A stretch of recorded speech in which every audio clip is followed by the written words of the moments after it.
Hi, I'm Rod, I'm Bright Light, and you're watching Entertainment Focus. How are you today? I'm very well, thanks. How are you? I'm good, thank you. So what have you been doing so far on this unexpectedly nice day? Well, my friend's staying from New York, so we had breakfast, and then I tidied the flat to make it look like I live in a very pristine place for you to come around to, and here I am. That's kind of all I've done today. So you've got your new single coming out, which is Love Part 2. Tell us a bit about the track.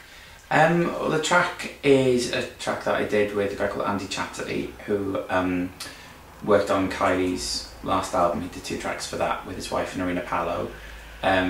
So I did a bit of work with him a couple of months ago, got on really well, and then I went back and we wrote Love Part 2 together. And it's a track about when you've kind of, you've had bad relationship experiences and you've told yourself that finding love is a waste of time. It's about the moment where someone catches your eye or something catches your imagination and you're like, oh my god, everything's amazing again. So it's about like life being good. And tell us about the video. Well, the video was made with friends. Like my friend Alan Davis is like a really good art director.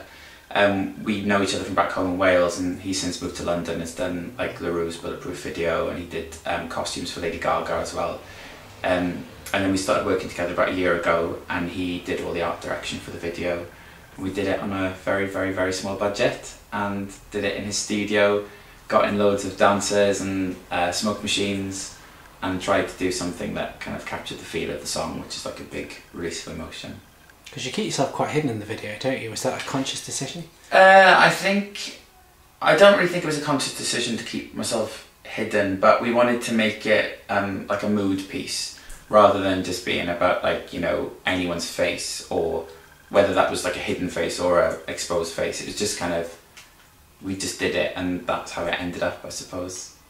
And the B-side to the single is Quiet Films, and it Yeah. features Dale Marquis from the Scissor Sisters. Yeah. How did that come about? Well, I've been a fan of the Scissor Sisters for years and years and years, like one of my favourite bands. And then I saw in the Guardian blog of the day a while ago that he had a solo album. So I messaged him on MySpace when I listened to it because I really liked it and just said it was really good. He wrote back, and then I was going to New York for a couple of weeks, so I emailed him and asked if he wanted to meet up for a drink, and he did. So we met up, went out for dinner, went to watch Depeche Mode together, which is like the most amazing gig I've ever been to, with one of my favourite people in the world. And then we just got on really, really well, so we talked about writing together. And like a month or 2 later I sent him the track and he really liked it. So when I decided to put it as a B-side, I asked him if he wanted to contribute to it, and he sent me across vocals and the guitar solo, and that's kind of how it came about. So would you say that that song, the current single, is quite indicative of what the sound of the album's going to be like? Yeah, I guess so. I think it's a good introduction piece, so it kind of sets the mood and the kind of like energy levels, and like I thought it was quite a good blueprint for the project, as like, a mixture of sort of like Depeche Mode referencing synth tones and sort of like 90s leaning, like 80s referencing, with like a big vocal. So it's basically sort of like big explosive pop moments for a dance floor. And it's quite a departure from the style of music you used to do, because you were Yeah. much more folky when you released under your own name. Yeah. Why did you decide to change from that? It was basically because I got better at producing. I've always loved dance music and electronic music, which is primarily what I listened to when I was young, alongside like all the folk bands and indie bands that I loved. And over the last couple of years I started remixing and started producing, and I just basically got better at it. So the more I made myself learn about it, the more I was able to make the music that I really, really wanted to make. And I loved all the stuff I did as Rod Thomas, but that was kind of when I was still learning how to produce and learning how to mix everything together. And you've remixed some quite amazing artists, haven't you? You've Yeah. remixed Khalees and Ellie Goulding. How did they come about? They were just stuff I did off my own back. So for the Ellie Goulding remix, I'm a fan, so I just got the stems and did a remix, and then it got sent to the label loved it, and then it went on to a few blogs. And then with the Khalees one, it was the same thing. I just kind of chopped up the vocal from the track and made my own little bootleg remix, and then it ended up getting released through the label to clubs because they liked it as well, so that was quite a nice little surprise. But then there's a lot of other acts that I've been asked to remix, like like James Ewell, who's like a really good friend of mine, and some like newer acts. There's a girl called Roxanne who's wicked, and I've just done a mix for her, and for Queen of Hearts, and for who else, like Sam Isaac, and for loads of people. I kind of forget what I've done. My brain isn't a very accurate diary, but that's kind of what happens. And where did the name Bright Light come from? It's a reference from Gremlins, which is one of my favourite films. And when I was trying to think about a name for the project, I wanted something that reflected like a kind of pop sheen, and something that was accessible and fun and like involving.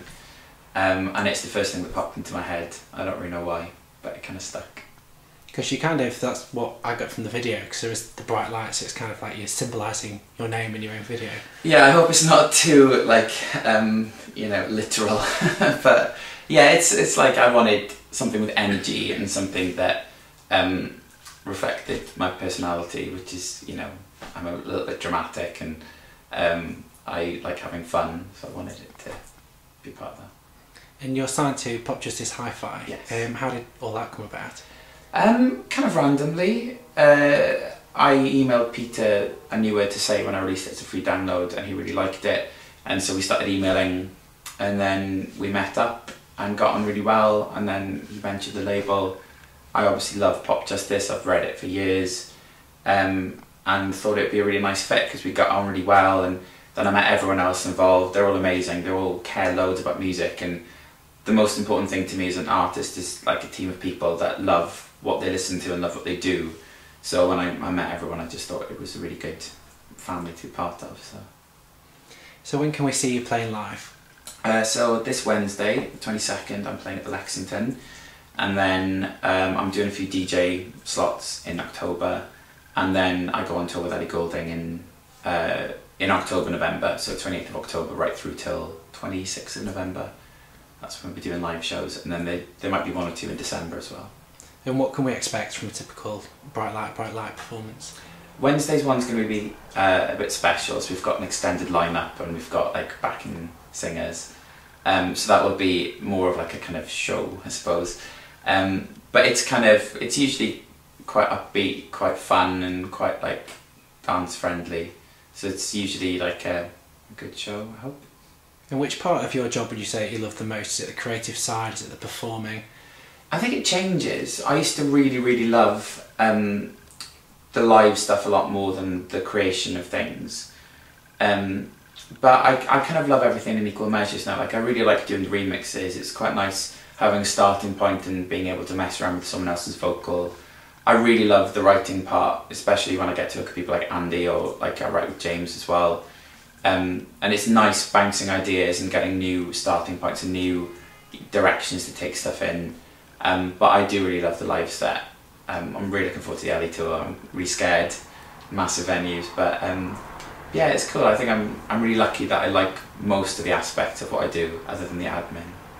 And do you have the fear about being a support act? Because support acts sometimes get a rough ride on these bigger tours. They do. I mean, there's nothing you can do about that, really. I think I'm less worried about that just because I'm excited about playing the venues we get to play. I've done support slots before for bigger artists, and there's a mixture of the kind of downfalls and the benefits, but there's nothing you can do about it. It's just part of the job, I suppose. But is it quite rewarding when you're on stage and halfway through your performance you realise that you've won the audience over, or that there's more people listening than starting? Yeah, it's an amazing feeling when people that probably don't know who you are, if they respond to what you're doing. That's a really incredible feeling, especially in a venue like that kind of size. It makes you feel pretty good. So let's talk a bit about your inspirations. What music has really influenced the sound that you're now making? Okay, so stuff like Depeche Mode, I'm a massive lifelong fan of, and Röyksopp, Björk is like a huge fan. Actually Björk, sorry, I always pronounce that wrong. And then I really like stuff like Joni Mitchell and Billie Holiday in terms of like emotion and vocal delivery. I was a really big 90s child, so stuff like Ace of Base, it's just been well documented, like Real McCoy, like Snap and stuff like that. I really love the simplicity of everything they do, and the kind of unforgettable nature of like all the melodies. I think that's amazing.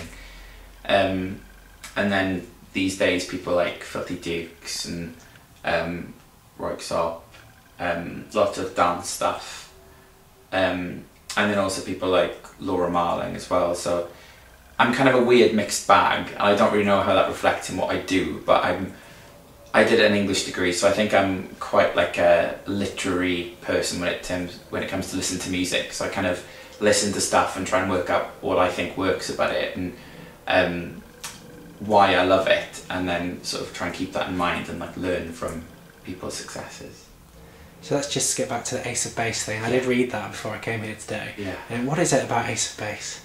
Well, I don't know what it is about Ace of Base. Like, their debut album I think is amazing.